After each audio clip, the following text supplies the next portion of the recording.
And your name is? Lilian. Lillian. Hi, this is for everybody. I would like to know, and a lot of people would like to know, have you ever or would you ever vote in favor of any mandate, law, spending bill, attack against parental rights that had been or will be proposed by the left liberal socialist scum? Would you do it or have you done it? Can we start? Yeah. Wow, that's one question, super easy answer, no. They've gone, I watched a video from Florida. You guys saw the Don't Say Gay bill, which doesn't even say that in it. You guys see that? I saw a video of this high school where these kids are protesting it, and they've got all these kids running around. 1,000 kids running around with, rainbow flags on, and I'm a trans supporter and stuff. And I just can't imagine how broken they are at this point to have those kids thinking that way in high school. Just amazes me. So no, I would never support something like that. I think everybody here is going to say no, but I'm going to take it one step further. No, I would not. But what I want to put forth is empowering parents to take control of their child's education, all right? Somewhere along the line, we have relinquished our power as parents and as voters to the school system, and they have taken control of how they are going to teach our children. That is absolutely wrong on so many different levels, whether you're looking at it biblically or you're looking at it constitutionally. The parents are the ones that should have the final say on their parent, on where their child is educated and how their child is educated. So there's a couple different things that are part of my agenda. First of all, school choice, hugely important to me. I totally, absolutely support the fact that the money should follow the child, period, full stop. That means that wherever the child goes to go to school, whether it's a micro school, whether it's homeschooled, whether it's private school, that the money should follow that child to that institution to help educate the child, and not to the public school. So however that looks, the tax money should follow the child, and I'm a huge proponent of that. The second thing is education reform, and Brandon Durst, I'm a huge fan of him, all right? He is going to be our next superintendent of education. He has a plan out there that's called Empowering Parents in Education Act. And it talks about giving the Secretary of Education the ability to hold these teachers accountable for teaching things that the school boards and the parents don't want them to teach, such as the CRT, the DEI, and I'm getting the light, so I got to wrap this up. So all those other things, transgender things, we have to be able to hold our teachers accountable. Hi, I'm Mark Sauger. I've not been an elected official, and the answer is no. Thank you. My name is Travis Thompson for seat 1A, and the answer to that would be no. Our education system does need a lot of things done to it. We need to pull back and give more control. Well, the control should be local. The focus should be on choice. It's the same as any other business. We would never advocate, well, we just want Walmart, right? We want choices in the market, and the choices in the market are what determine the types of schools that we have, and that's where we should be going with this. So once the local people have control, and they need to be involved, get involved in the school boards, and then you're making the decisions that make the difference for your school, and then it's the choices that the parents make. That's what drives what the school looks like. So I appreciate it. I'm Cynthia Weiss, and I do have a plan, and I have instigated it and had it work in other states, and I was this close in Idaho when I was in Ada County, that horrible cesspool. That's why we moved up here, because it was pretty awful down there. And I saw that there was not going to be any way of getting the things that we want, school choice, vouchers, all of that. However, it can happen, but unless you know how to do it, it's not going to happen.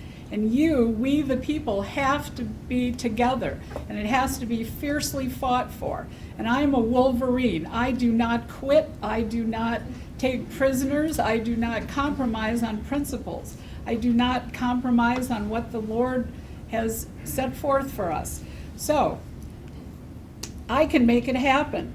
You send me to Boise and get rid of our horrid governor, sorry, but he's a piece of garbage, and we can make it happen. And the only way to have it happen is for all of us to stick together. But we can have vouchers. We couldn't have them until the Espinoza versus Montana ruling by the Supreme Court. That's the one where the family, the Espinozas, got to have the right to send their child with tuition money from the state and be able to go to a Christian school. Now, a lot of people don't think that charter schools are operated by our government. They are. They're controlled by the state government, which is controlled by the federal government. So we have to fix the Constitution first, and then we fix what's going wrong here.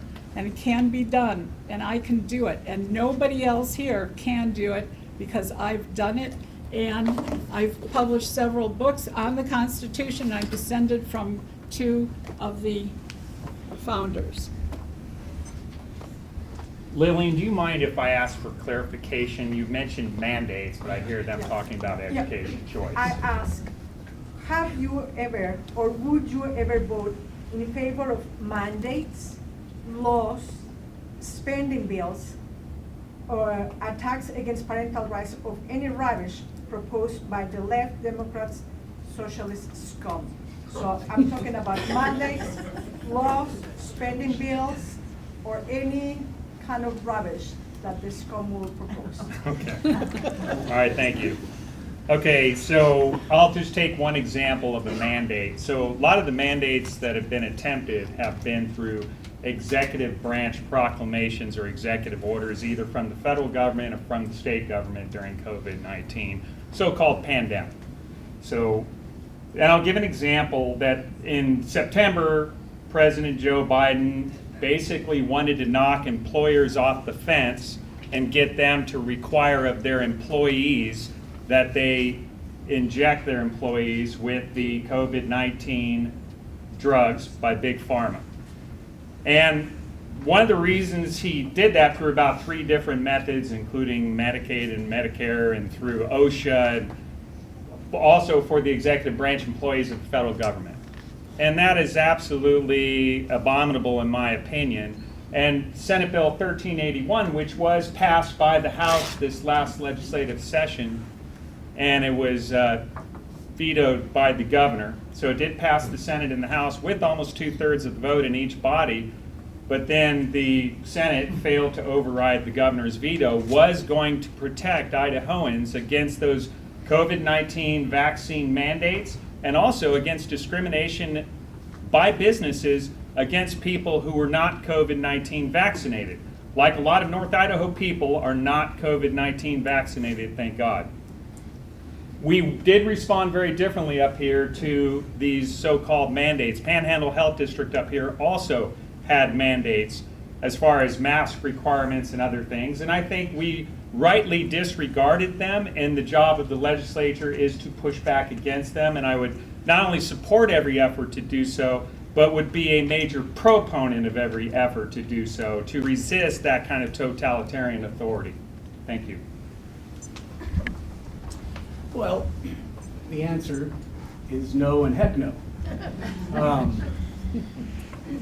Obviously, I'm not a big proponent for government being in our lives. They should be as small as possible in all of our lives. They should definitely not be dictating or mandating shots or masks to our children, let alone us. And it is the legislature's, at a certain point, it is the legislature's duty to protect our children and us from a state government and or a federal government that is going to try to put something in our bodies that we do not agree with, and then extort us or threaten us with closure of our business or not allowing us to even shop. The legislature has not protected the citizens of Idaho or the citizens of this district in this last session, and to their shame. I do not agree with the federal government coming down upon us in any way, shape, or form with a shot that is experimental at best and harmful, as we've all become aware of. So, obviously, my past shows that I'm not much of a proponent for federal government in in Idaho. I'd love to be down there in the legislature protecting all of us from the wiles of the federal government, from the Department of Justice, from CRT that is derived from our Attorney General in the form of his son-in-law giving out the books to our education department on CRT. This stuff, we need to protect Idaho from the federal government and from the beast that's coming called the World Economic Forum. That is the beast that we all need to be concerned about, and we're going to need a legislature that is very strong. Okay? Thank you, and I forgot to mention that I'm Sage Dixon. I got up and said how much I don't like talking about myself, and I proved it in doing that. Note all that, and every opportunity that I've had to vote against those things I have, and that's well established within my record. Now, talking about teacher accountability and charter schools or school choice, that's been something we've been trying to do since I've been in there. It preceded me. We're still looking for that sweet spot. It's hard to get it through the legislature at this point. Trying to do that. The Espinoza decision was wonderful, but we still haven't realized that, other than it really clarified the Blaine Amendment, which was one of the things we kept running up against when we were trying to do this years ago. The Blaine Amendment is no more, but it's still hard to get that legislation through. We still keep pushing for that. We're trying to have the money follow the child, but there's a large contingency still within the state that trusts their school districts and wants all that power to remain in there and not expand school choice for children and parents, having parents direct their children's education and doing that. You mentioned parental rights. Absolutely. I ran legislation that became law a couple years ago regarding parental rights. There was a lot of concern that the governor may have the Department of Health and Welfare come into a home because parents weren't getting vaccinated or things like that. So I ran legislation to do that, and I got it through, and the governor signed it, oddly enough. But then in a state of emergency, the parental rights are now protected within the state of Idaho. We have good parental rights law outside of that, but the state of emergency, there was some wiggle room. I addressed that. That's passed, taken care of now. Parents can rest easy on that.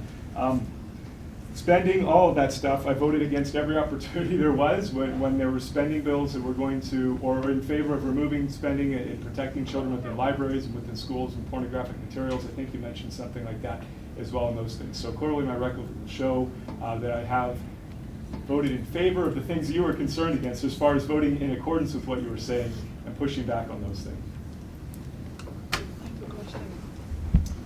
My name's Phil Hart. I'm running for the Senate in Legislative District 2. I think the question was actually quite a bit more simple. The way I would look at it is God gave parents jurisdiction over their children. He didn't give it to the government. I read through the scripture from cover to cover. I don't see where God gives government jurisdiction over children. He gives it to the parents. I also wrote an article about the coronavirus pandemic. You can find it at newswithviews.com. Go to Phil Hart and under the writers. And just one point I want to add to everything everybody else has said is when the framers wrote the Constitution, the life expectancy in North America was 28 years. So if your neighbors were dying at 28 years old and you were one of the framers of the Constitution, you were dealing with life and death on a daily basis, and they chose to not put anything in the Constitution that dealt with health care. And it would be my position that the federal government has no jurisdiction over health care issues, and I think the state should have fought back on that point.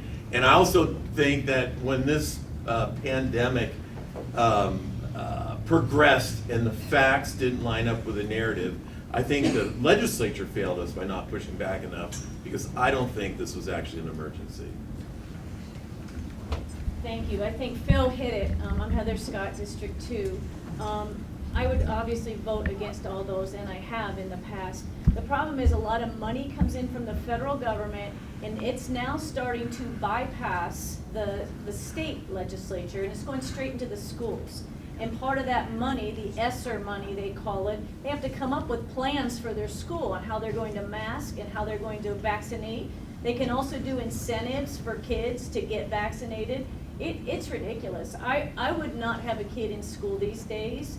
I do not believe that our government-run schools, most of these kids are graduating, they don't know if they're a boy or a girl. Do you think they're learning anything? I doubt it. So, yeah, I mean, this is a problem. Anyone that has their kids in public schools right now, you should come up and look at this folder of what's available to your kids right now. With this comprehensive sex ed, what they're doing to these kids, they're sexualizing them, and the legislature is not standing up to any of this. They're actually participating in it, and we've had pedophiles in our state, in our House. I've worked with one who's gone now. There's a guy in the Senate right now who got caught in the bushes at a school locker room, a girl's locker room, outside of a locker room, 2 police arrests. And these are the people that we're asking to write laws or protect our kids in the schools or what the schools can see. It's a mess. And I'll go back to what I said in the beginning. We need legislators down there that know the principles of our Constitution. They understand state rights, they understand parental rights, and they will stand up for the citizens, and they will push back. When things get tough, they will stand up for you, and that's what we need. Neil Hawkins again, Legislative District 2. No, he stole the. But it is. It's the job of government to protect everybody in this room's and at this table's individual liberties. And beyond that, I'm not sure why everything is happening the way it is. We hear so many people, and I have to sit on both sides of the table. We hear so many people saying, I would never, but it's all happening, right? We're seeing it happen. Businesses were closed, schools were closed, little tiny kids were wearing masks, oxygen deprived, and Lord knows what else. And if you want to know who's really in for giving that chemical injection, go to the Sunshine Report, see who's taking money from Big Pharma. Just look, it's all available at your fingertips. Everything that's being answered today is available at your fingertips if you'll do the research. But I would say no, I will never do that. And even though there was no order given to shut a business down, the moment our governor put us in a state of emergency, it empowered the Panhandle and every other health district to have the power they had. It could have been stopped in a moment. We need people with a backbone in Idaho. Thank you. Point of order.